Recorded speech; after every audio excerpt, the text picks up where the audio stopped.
आहे बंदगी कृपया ध्यान दें, वीडियो पूरा सुने। संत श्री महेश साहब जी कुछ चेतावनी जीवन के बारे में प्रवचन देने वाले हैं। जरा उनका पूरा ध्यान दें, प्रवचनों पर ध्यान से सुने और अपने जीवन में उतारें, अपने जीवन को कल्याण करें।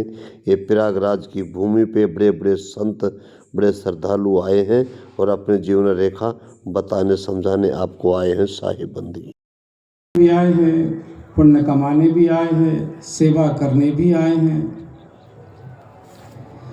सबका उद्देश्य अलग अलग है,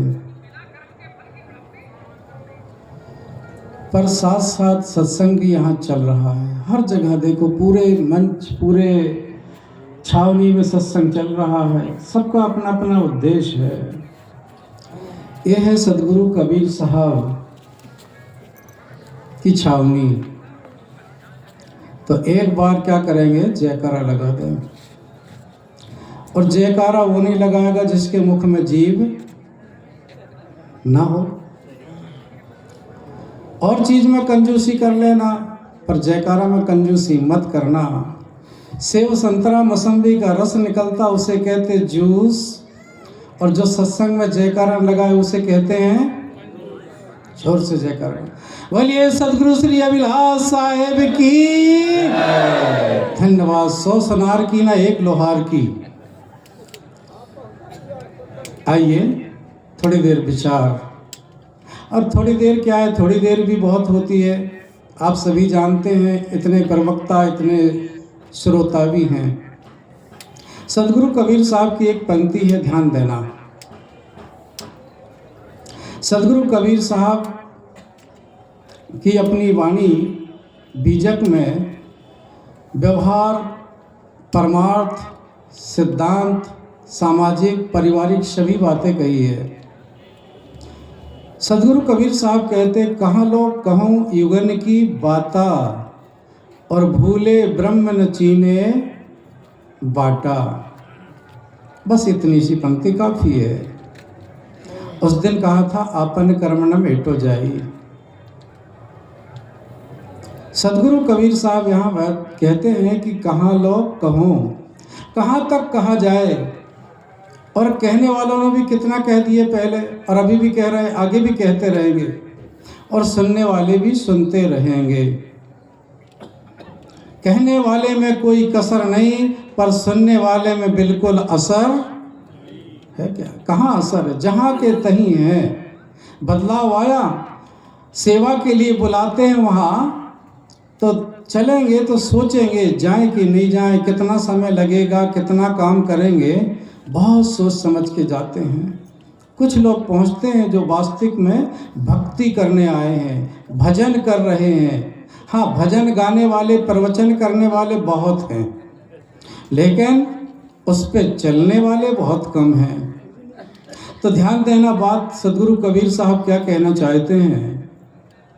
भूले ब्रह्म न चीने बाटा, कल्याण का रास्ता नहीं पहचान पाए। कल्याण का रास्ता क्या है, किसकी पूजा, किसकी भक्ति, किसकी सेवा करनी चाहिए, ये पता है?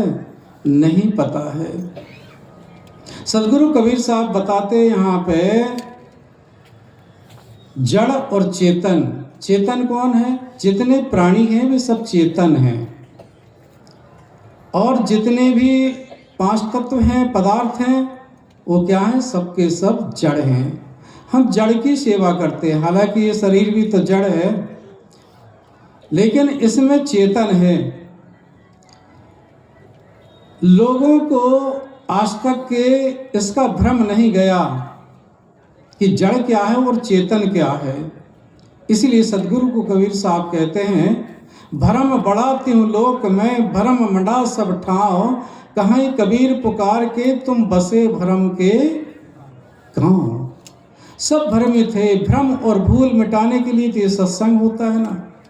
पूजा पाठ ये काय के लिए होता है, मंदिर काय के लिए होता है। वहाँ जाके हम चिंतन करें, अध्ययन करें, विचार करें, लेकिन हम वो गुड्डा गुड्डी का खेल आखिरी तक करते रहते हैं। पहली क्लास आखिरी तक वो हमारा छूटता नहीं है, गुड्डा गुड्डी का खेल। आप कहते हैं कि गुड्डा गुड्डी का खेल क्या है। जैसे पहली क्लास के बालक को का माने कबूतर, खा माने खरगोश, A for apple, B for bag, ये पहली क्लास। लेकिन हम आखिरी तक अपनी सीढ़ी नहीं छोड़ना चाहते, मंजिल कैसे पहुंचेंगे। सदगुरु कबीर साहब यहाँ वही कहते हैं, कहाँ लो कहूँ युगन की बाता, और भूले बड़े बड़े ब्रह्म ज्ञानी कहलाने वाले, बड़े बड़े पंडित कहलाने वाले, वे स्वयं ही भूले हो। साहब तो कहते अगुआ भूला वनखंड मंजा, वनई बदरिया पड़ गो संजा। जब अगुआ मुखिया ही भूला हो तो पीछे के लोग तो भूलेंगे। सदगुरु कबीर साहब यही बताने चाहते हैं, आप चेतन हो, जड़ नहीं हो, पर आप भूले हैं पत्थर पानी। सदगुरु कबीर साहब कहते हैं, कबीरन भक्ति बिगाड़िया, कंकर पत्थर धोए। कंकर पत्थर धो करके भक्ति का स्वरूप को ही बिगाड़ दिया। भक्ति है क्या उसको नहीं जानते। भक्ति कौन कर सकता है?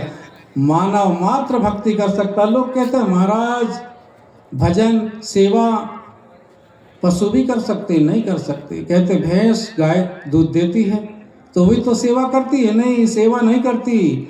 हम उसकी सेवा करते हैं, उससे मार के पीट के खिला पिला के दूध ले लेते हैं। सेवा वो नहीं जानती, सेवा मनुष्य जानता है।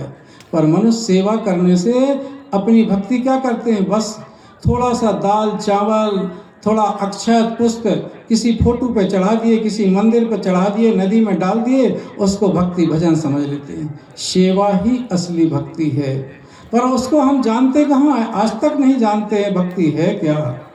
सदगुरु कबीर साहब कहते हैं ये भक्ति का स्वरूप ही बिगाड़ दिया आपने, तो भक्ति को नहीं जानते, इसलिए हम भूले हैं। भूल कितने प्रकार की होती है? भूल 3 प्रकार की होती है, ध्यान देना। सबसे पहली भूल है अपने स्वरूप की भूल, दूसरी भूल है वृत्ति विरोध भूल, और तीसरी भूल है विषय आसक्ति की भूल। ये सब भूल है, इसीलिए हम अपने जीवन में अपने आप को नहीं जान पाते हैं। एक उदाहरण देके मैं अपनी वाणी को विराम करूंगा, क्योंकि हमें अगले प्रवक्ताओं की भी सुनना है। एक बार की बात है, जैसे आप लोग तीर्थ करने आए हैं, ऐसे गांव के 10-20 लोग तीर्थ करने के लिए आए। तीर्थ करने आए तो उसमें से कई लोग तो पीछे छूट गए। बचे थे मात्र कितने लोग? 5 लोग बचे थे, 5 लोग। 5 लोग जब बचे तो वो सोचे कि एक नदी बीच में पड़ी। उन्होंने सोचा कि देखो अभी हम बहुत से छूट गए हैं, पर हम बचे कितने हैं? 5। अब 5 बचे हैं, तो उन्होंने कहा कि देखो एक दूसरे का हाथ पकड़ लें, नदी पार करने में कहीं इतने और न छूट जाए, नहीं तो घर जाके जवाब क्या देंगे। सब ने हाथ पकड़ लिया, हाथ पकड़ के और चले, बाहर जाके बैठे, नदी पार कर लिए। उनने सोचा कि अब गिनती कर लें। जब गिनती करें 1 2 3 4, कितने बचे? 4 बचे। एक तो जरूर बह गया, पक्की बात है। अब जवाब क्या देंगे? हुआ क्या कि चारों के चारों अफसोस में बैठे। एक आपके जैसा पारखी उधर से गुजरा, बोले भाई क्यों मनहूस बैठे हो? कहा भाई हम लोग 5 लोग बचे थे, और 5 में से जब तीर्थ नदी पार करने लगे तो एक बह गया, हम बचे 4। गिनती गिने 1 2 3 4। उसने समझ गया कि ये लोग, एक आदमी मतलब जो गिन रहा वो भूल रहा है। उनने कहा भाई तुम लोग कितने थे? बोले हम लोग 5 थे, बचे कितने? 4। अच्छा तुम लोग 5 और 1 में कितना हो गया? 6 हो गए ना। अब मैं गिनता हूँ। कहा गिनो। कैसे गिनोगे? उनने गिना 1 2 3 4 5 और मैं 6। तो हम 5 तत्व को याद करते हैं। ये 5 तत्व जड़ का पसारा है ना, क्षितिजल पावक गगन समीरा, और पंच रचित है अधम शरीरा, इसको याद करते हैं। पर 6वें अपने आप को, चेतन को भूल जाते हैं, स्वयं को भूल जाते हैं। इसको याद नहीं करते हैं कि मैं कौन हूँ। ये बार बार बताया जाता, ले दे के जड़ पूजा में ही हम अपना समय बर्बाद कर देते हैं। चेतन पूजा, सेवा करना, सेवा ही तो पूजा है, पर हम उसको जानते नहीं है। इसलिए सदगुरु कबीर साहब कहते हैं, कहाँ लोग कहूँ, कितना कहा जाए, पहले के लोगों ने कितना सुनाया और अभी भी सुना रहे हैं, आगे भी सुनाते जाते, पर हम सुनते नहीं है, ध्यान देते नहीं है, और सुन भी लें तो उसको वहीं भूल जाते हैं। इसलिए भूल कैसे मिटेगी? सदगुरु कबीर साहब ने साखी में कहा अंतिम में, भूल मिटे मिले गुरु पारखी। कैसे गुरु मिलेंगे? ऐसे सस्ते गुरु नहीं। गुरुआ तो सस्ते भाई कोड़ी 850, अपने तन की सुध नहीं शिष्य करण की आस। कान में कहे कुर रुपया पैसा धर और तर चाहे भले ही मर। 3 फूक फूक दिए थारी लोटा पैसा, नाली में ढकेल दिए सुअर बनो चाहे भैंसा। ऐसे गुरु से बचना। भूल मिटे मिले गुरु पारखी, पारख दे लकाई। कहीं कबीर भूल की औसत पारख सबकी। भाई ये भूल मिट जाए तो सबका कल्याण हो जाए। तो सदगुरु कबीर साहब कहते, कल्याण का रास्ता बड़े बड़े ज्ञानी, बड़े बड़े भजन गाने वाले, गायक, प्रवक्ता, इनने भी अपने आप को नहीं जाना, कल्याण का रास्ता नहीं पहचाना। ये सदगुरु कबीर साहब की एक पंक्ति। मेरा समय पूरा हुआ।